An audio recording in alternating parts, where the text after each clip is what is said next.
E aí, aluno da mediação tecnológica, chegamos em mais uma aventura, mais uma viagem.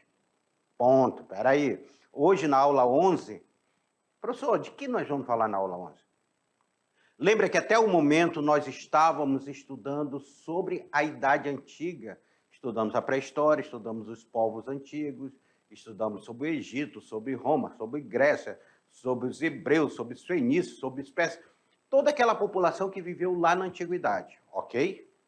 Agora, nesta aula, eu quero que vocês prestem bastante atenção, porque essa aula ela vai representar uma ruptura. É uma transição entre a Idade Antiga para a Idade Média. O que isso significou? O que muda nessa transição? O que acontece com o Império Romano que estava tão fortalecido lá na Idade Antiga? Tudo isso nós iremos ver agora. A queda do Império Romano do Ocidente, lembrando, nós falamos que queda do Império Romano do Ocidente porque o Império Romano ele vai continuar lá no Oriente, tá bom? Lá no Oriente, até a tomada de Constantinopla, lá no século XV, até a tomada de Constantinopla pelos turcos otomanos, o Império Romano vai permanecer. Aqui nós vamos ver a queda do Império Romano do Ocidente, Odoacro, que depois o último imperador romano, e assim começa um período chamado Idade Média. Mas o que eu quero que vocês observem também nessa aula? A Antiguidade Tardia, como é falado, Antiguidade Tardia, essa transição da Antiguidade, ela vai perdurar. Não é que de um dia para a noite, bufo, acabou a Idade Antiga e começou a Idade Média, não. Vai haver um processo de transformação. Nós vamos ver também o papel da Igreja Católica. O Império Romano que tinha se convertido ao cristianismo, a Igreja Católica, que vai ser a Igreja Cristã, ela vai ter todo o seu poder fortalecido na Idade Média.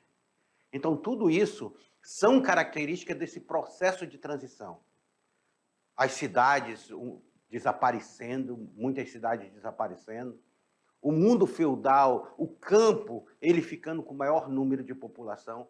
Então, acompanhe, para você não perder cada detalhe desse processo de transformação. Na tela para vocês, porque nós estamos na aula 11.1, que vamos falar justamente sobre essa transição da Antiguidade para a Idade Média.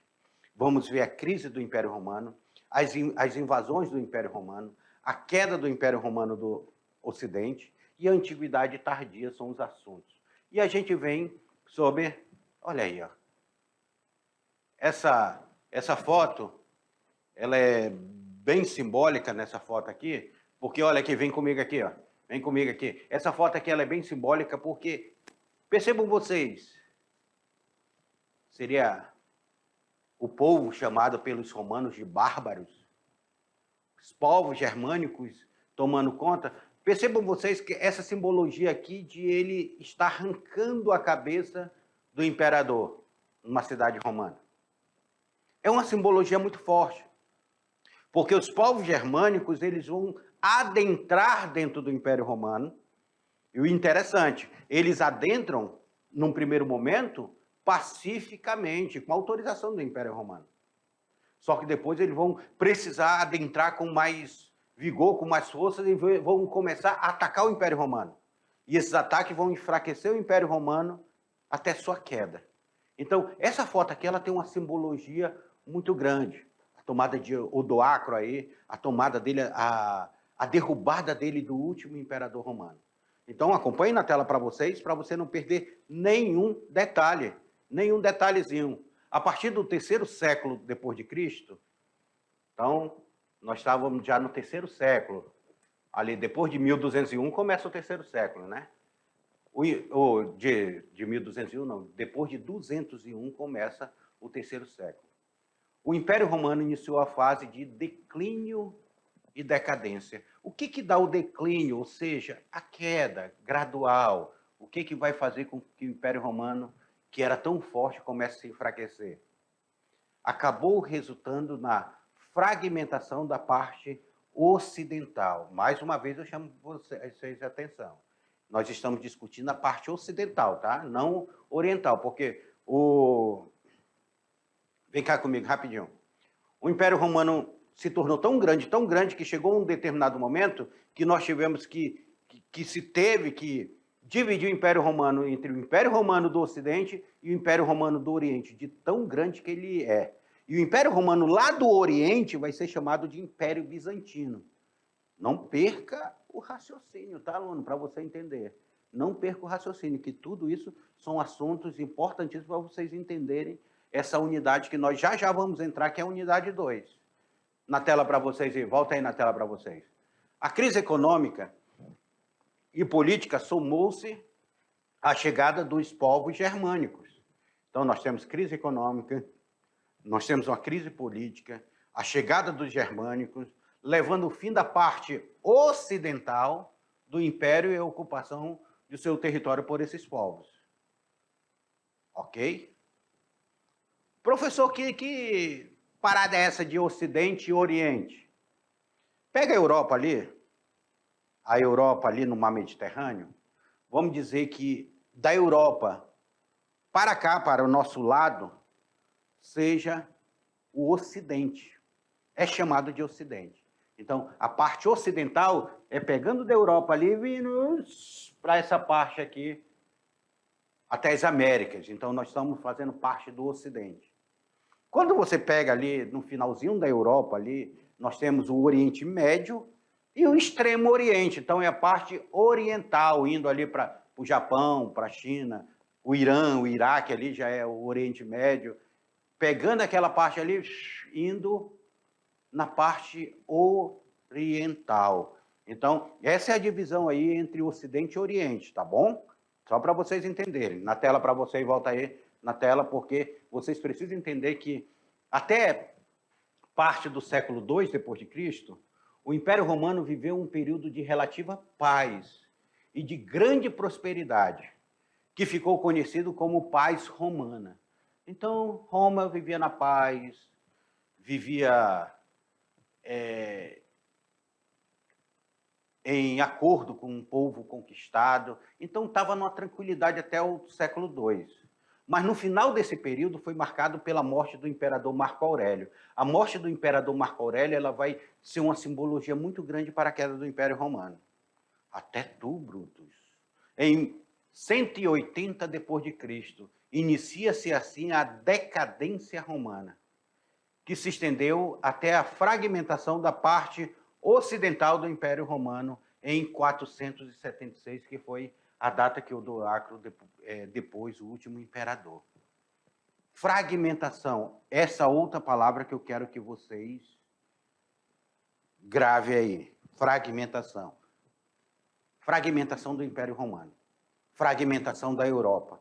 Nós vamos falar muito sobre isso. O que é fragmentação? O Império Romano era uma unidade, com sede lá em Roma e tudo, tinha um poder centralizado.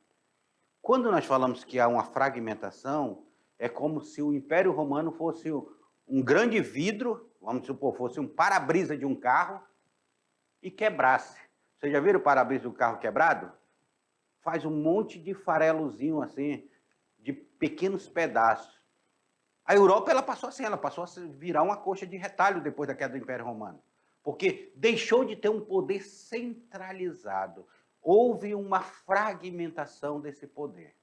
Ok? Conseguiram compreender? Se não compreenderam, mande aí com o professor de você, que a gente vai estar aqui tirando a dúvida, tá bom? O professor vai mandar no chat, professor, olha, alunos não entenderam sobre fragmentação, mande aí para nós. Na tela para vocês. A decadência do Império Romano relacionada primeiramente com a crise do sistema escravista, iniciada na transição do século II para o século III depois de Cristo.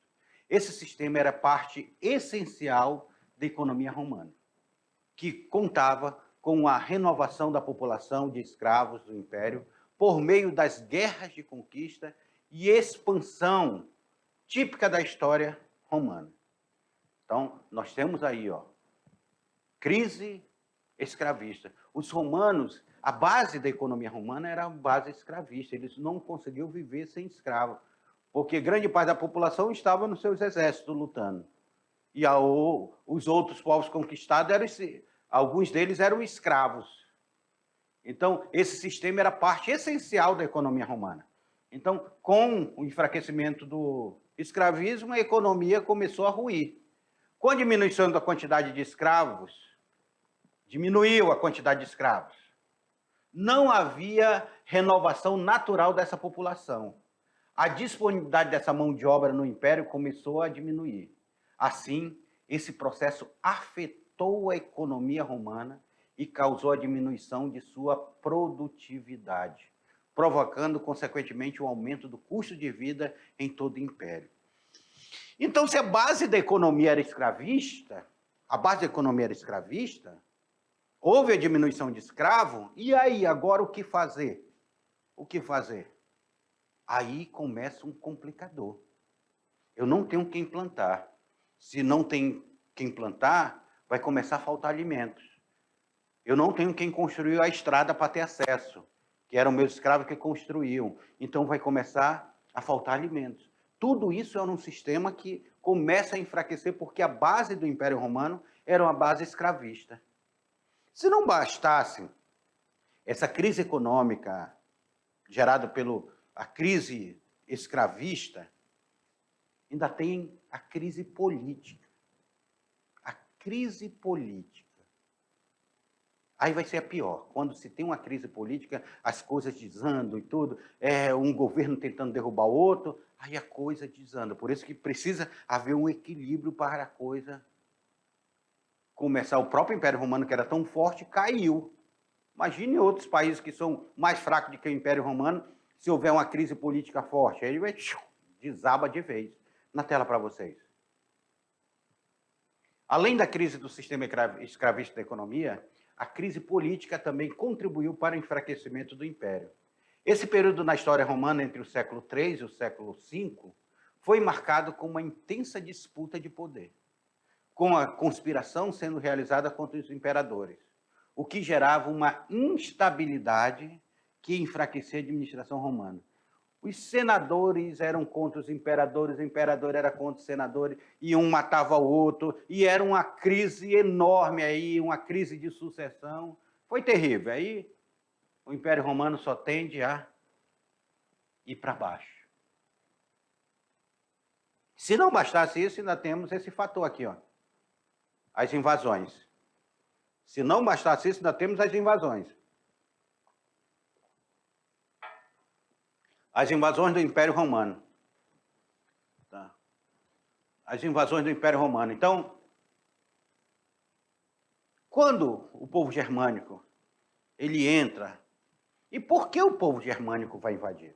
Não foi à toa, não. O povo germânico, se você imaginar ali a Europa, aquela região norte da Europa, voltado um pouco para o Oriente, lá ficavam os povos germânicos, chamado arianos. Lembra? Hitler gostava de falar isso, a raça ariana. Os povos germânicos, então, eles começam a invadir a Europa, ocupar a Europa. Porque o Império Romano ele começou, saiu lá de Roma e começou a se expandir, tomar conta de tudo. Agora esses povos eles vão tomando conta ao contrário, vão diminuindo o Império Romano. E o Império Romano cada vez mais recuando suas defesas. E essa invasão romana lá, essa invasão germânica dentro do Império Romano, ela vai se fortalecer, ela vai se intensificar. E essas invasões elas vão ser fundamental para essa transição da Antiguidade para a Idade Média. E elas vão ser fundamentais para a fragmentação que passou o Império Romano, para a fragmentação que a Europa vai passar. Acompanhem na tela de vocês cada detalhe disso daí. Todos os fatores vistos anteriormente foram ampliados com a ação dos povos germânicos, que especialmente a partir do século II depois de Cristo, atacaram constantemente as fronteiras do Império Romano. Então, lá nas fronteiras do Império Romano, vamos atacar as fronteiras, vamos expulsar o exército romano daqui. E eles começaram a atacar as fronteiras. Os germânicos, como eram chamados, esses povos aí germânicos, que constituíam uma variedade de povos e habitavam as regiões do norte da Europa e de muito tempo já lutavam contra os romanos.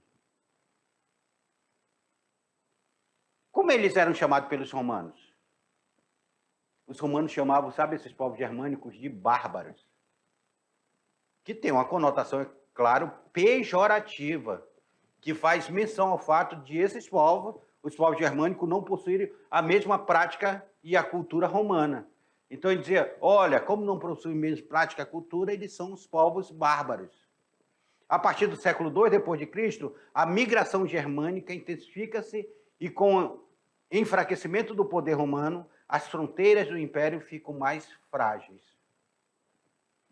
Agora vem cá comigo aqui. Professor, o que foi isso que nós lemos aí? Explica para a gente essa questão que nós lemos aí. Ponto número 1. Ponto número 1. Quem são os povos germânicos? Vocês precisam entender quem são os povos germânicos. A Germânia, como era chamada lá, ela não era formada de um povo só. Nós tínhamos os visigodos, os ostrogodos, os vândalos, os saxões, os anglo-saxões, os próprios hunos, depois que vão invadir lá, vão expulsar os germânicos, os godos, tem vários povos que vão formar essa população que os romanos viam como cultura diferente. Ah, os caras possuem cultura diferente minha?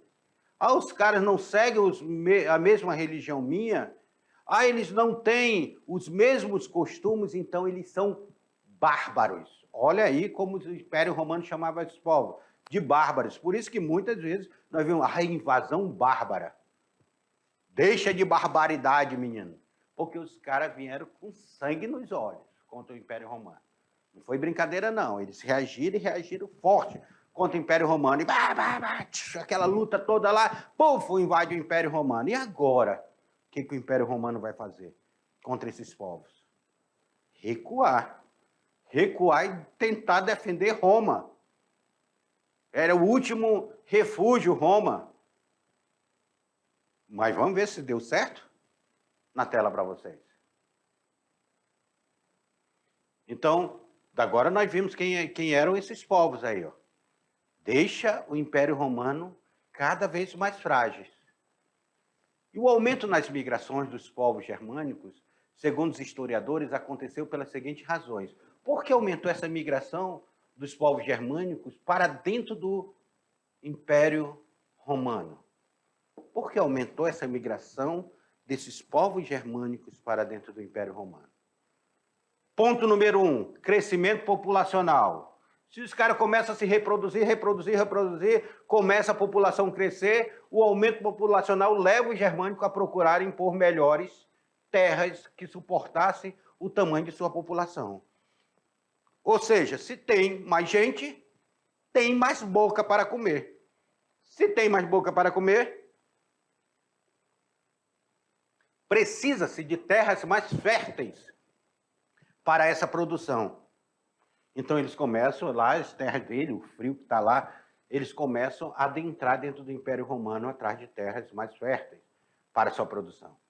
Outra razão, resfriamento do clima. Agora a gente vai ver o fenômeno da natureza, como ela influencia nas migrações, nos conflitos e em vários outros acontecimentos históricos. Os historiadores afirmam que, neste período, o clima do norte da Europa, lá onde ficavam os povos germânicos, passou por um resfriamento que diminuiu a quantidade de terras agrícolas disponíveis. Se tem gelo em cima da terra, pode-se plantar? Não. E aquele frio da Europa, meu Deus do céu, ninguém merece aquele frio. Se você vem cá rapidinho comigo, se aqui para a parte sul da Europa já é frio, indo para o norte da Europa, gente, pelo amor de Deus, é um frio assim que quase insuportável. Então, é geada, é muita neve, você não pode se locomover direito. Então, A terra ela fica coberta com gelo, então não se tem como plantar nessa terra.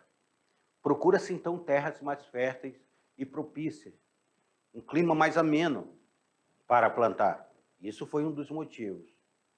Agora, um outro grande motivo. Olha aí na tela. A fuga. O que acontece com esse período de fuga? De quem eles estavam fugindo, esses povos germânicos? Pessoal, os povos germânicos eles vão ter a chegada de um povo muito poderoso, vindo lá da Ásia, os chamados hunos. Quem já assistiu um desenho chamado Mulan, Mulan, a guerreira, sabe o poder que tinham os hunos. Levou diferentes povos germânicos a migrarem e fugir desse domínio. Os hunos, então, eles eram muito cruéis, eles conquistavam, eles dominavam o povo, eles davam exemplo, e eles eram muito temidos. Então, eles, com medo dos hunos, começam a fugir. Fugir para onde? Entrando dentro do Império Romano. Não é um imposto de renda não aqui, tá? É Império Romano, menino. Os professores de vocês até se assustaram aqui com esse IR aqui, pensando que era imposto de renda. É o Império Romano. Ele começa a entrar dentro do Império Romano aqui. À medida que o exército romano enfraquecia, fruto da crise econômica principalmente, a intensidade dos ataques germânicos aumentava. Assim, gradativamente, diferentes povos germânicos começaram a invadir e saquear as terras de Roma. Então, saxões, anglo-saxões, godos, visigodos, vândalos, vão tudo entrar dentro do Império Romano. Começam a saquear, começam a invadir as terras romanas. Os romanos agora não estão mais seguros. O exército romano que era tão forte, e com isso leva-se a queda do Império Romano. Aqui eu trago para vocês a imagem do Coliseu. A imagem do Coliseu aqui para vocês. A imagem do Coliseu é uma simbologia muito grande do que foi o Império Romano. Você entra aqui dentro do Coliseu, a energia que tem lá dentro do Coliseu, eu quando entrei assim, chega e me deu arrepio, de ver a energia ali, de quantas pessoas morreram ali, por que esse Coliseu foi construído, qual era a finalidade dele, quais espetáculos eram feitos aqui. E era uma coisa assim meio assustadora e bela ao mesmo tempo, porque o Coliseu é uma arquitetura muito bela. E a ruína do Coliseu, ela mostra um pouco dessa queda do Império Romano. O Império Romano caindo, perdendo o seu poder, todo aquele poderio. Agora o Império Romano não é mais aquele grande império do Ocidente, ele não está dominando mais todo o Ocidente. Agora eles tiveram que recuar para o Oriente e ficar com a parte oriental. A parte ocidental vão ser tomada pelos povos germânicos. E essa tomada dos povos germânicos da parte ocidental vai fazer um processo de fragmentação. Lembra que eu falei de fragmentação para vocês? Vai fazer um processo de fragmentação, ou seja, não se vai ter um poder centralizado. O poder ele vai ficar dividido, um poder fragmentado, um poder, cada um vai formar o seu feudo. Ah, professor, o que é feudo? Calma, lá na frente eu vou falar sobre o sistema feudal para vocês, tá bom? Mas, por enquanto, acompanhe na tela aí para a gente ver a queda do Império Romano. A chegada dos povos germânicos acabou intensificando a crise do Império Romano, pois certos produtores de grãos centros produtores de grãos foram atacados. Então, se esses centros produtores de grão vão ser atacados, vai levar ao abandono do local ou seu saque. Então, falta comida no Império Romano. Eles vão atacar logo o quê? Vão atacar os produtores de grão. Vamos atacar porque nós precisamos comer. Além disso, a violência trazida pelos ataques germânicos afetou as rotas comerciais. Então, se eu não tenho aqui, os produtores de grão não têm uma rota comercial, acabou-se. Tem uma crise de fome, crise do comércio, tá? Total crise no comércio aqui. Com as cidades desabastecidas, ou seja, faltando alimento dentro das cidades, a fome por estes locais propagou-se e tornou-se comum disseminação de doenças, como a própria peste. A peste já aparecendo aqui, ó. Além disso, as cidades romanas tornaram-se alvos, uma vez que acumulavam grandes riquezas que atraíam os ataques dos germânicos interessados nos saques. Portanto, a chegada desses povos causou uma redução populacional e uma ruralização da Europa Ocidental. Fica comigo. Ataque dos povos germânicos. Atacou onde tinha estoque de comida. Começa a atacar as cidades. Começam a atacar as rotas comerciais. Então, o produto não tem nem como chegar. E agora, o que fazer? A fome se assolou. Tipo, alimento não chega. Tipo aqui o povo Yanomami. O alimento não chegava lá. O que aconteceu com o povo Yanomami? Fome, doença. Não foi isso que a gente viu na televisão aí? Pois aí, não chegava lá, começou a assolar essas doenças, essa fome, e o povo começou a deixar a cidade com medo desses ataques. Com medo desses ataques, alguns nobres romanos, eles também vão se refugiar no campo, nas suas zonas rurais, e daí começam a surgir os feudos. E os camponeses vão dizer, olha, eu vim da cidade, eu quero proteção, me leva para dentro do teu feudo, que eu trabalho para ti e tu me dá proteção. Olha como começa o sistema feudal. O medo do ataque. As cidades, elas basicamente quase desapareceram. Quem era que queria ficar na cidade? Já pensou se você mora numa cidade aí, na comunidade, olha, vão atacar a tua comunidade, você ficaria na tua comunidade? Os povos indígenas aí, que são nossos alunos, historicamente, quando as aldeias eram atacadas, o que acontecia com os povos originários dessa região? Eles fugiam para outra região, por isso que se tornaram nômades, não paravam naquela... Hoje não, hoje nós temos um pouco de segurança para que não seja atacado. Então assim acontece dentro do Império Romano, essa crise. Na tela para vocês. A queda do Império Romano Ocidental, lembrando, novamente, quem caiu foi o Império Romano Ocidental. O Império Romano Oriental permaneceu, tá? É fixado em 476 depois de Cristo, quando Odoacro, lembra que eu já falei sobre Odoacro, depois o último imperador romano do Ocidente, que era o Rômulus Augustus.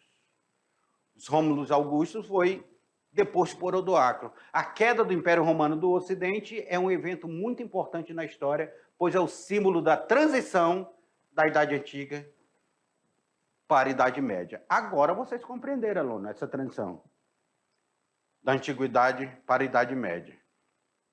E vem uma coisa chamada Antiguidade Tardia. Antiguidade Tardia. O que vai ser essa Antiguidade Tardia? O que simboliza essa Antiguidade Tardia? Eu quero dizer para vocês que não foi da noite para o dia, não. Foi da noite para o dia que aconteceu isso. Saímos da Idade Antiga e entramos na Idade Média. Não foi da noite para o dia. Houve um processo de transição. E houve também, os povos germânicos, eles vão chegar e dizer, olha, isso é interessante do Império Romano, vamos pegar para nós. Inclusive o colonato, que é uma característica do Império Romano, vai ser pego e vai ser juntado com o sistema feudal. O sistema de servidão. Aí vem um sistema de servidão e do colonato ali vão fazer uma mistura e criar o sistema feudal. Então, vamos ver aí na tela para vocês o que é essa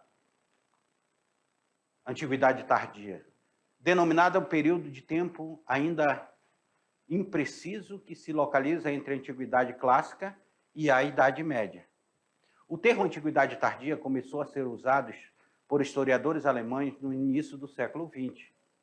Serve para identificar um período da história da humanidade que está compreendido entre 300 e 600 depois de Cristo, é claro.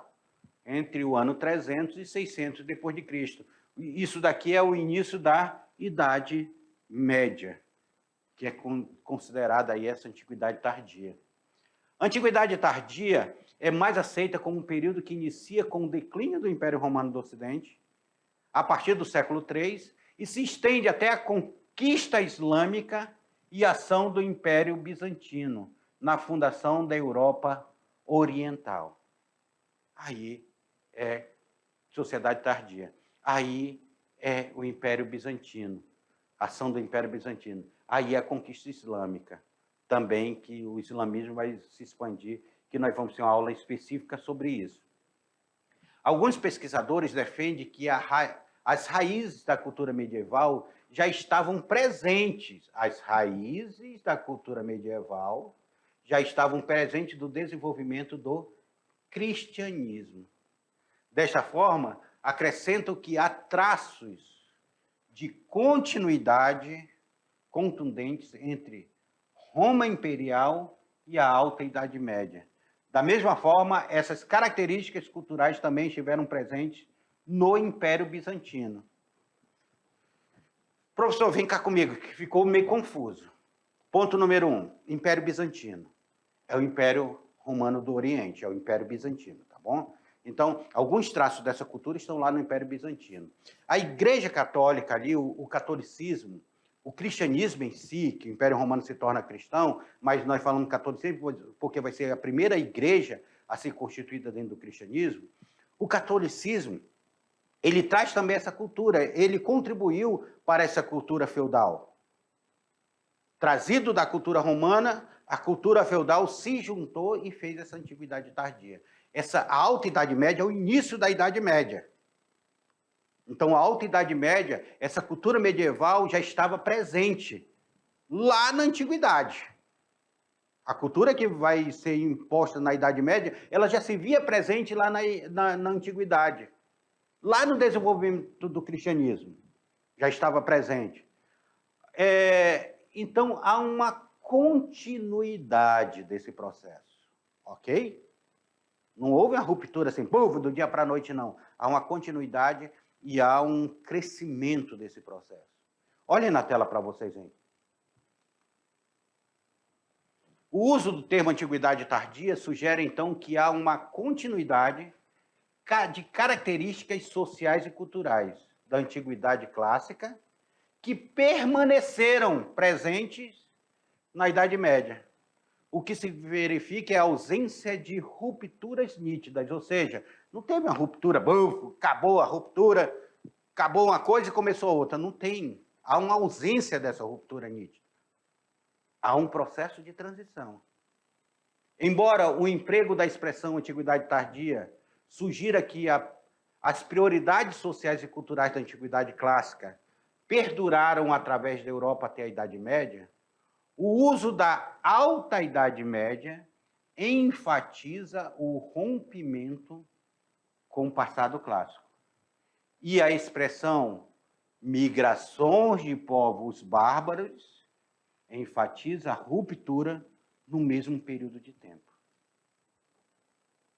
Aí é onde entra. Fica a indagação. Será que alguém simplesmente dormiu no último dia 475 na Antiguidade e acordou em 476 na Idade Média? Será que isso é possível? Não, gente. As pessoas que viveram nesse período jamais se entenderam como vivendo na Idade Média. Esse conceito mostra que os pensadores que a criaram conceberam o longo período entre a crise da Antiguidade e o início do Renascimento como um mero hiato, uma mera divisão, um intervalo quase sem importância da Idade Média. As pessoas não se viram. E aí tem um material complementar para vocês. Tá ok? E assim nós encerramos nossa aula. Eu espero que vocês tenham entendido mais sobre essa crise do Império Romano, como o Império Romano ele está presente aí dentro da nossa história. Daqui a pouquinho eu volto com a revisão e com a atividade com vocês.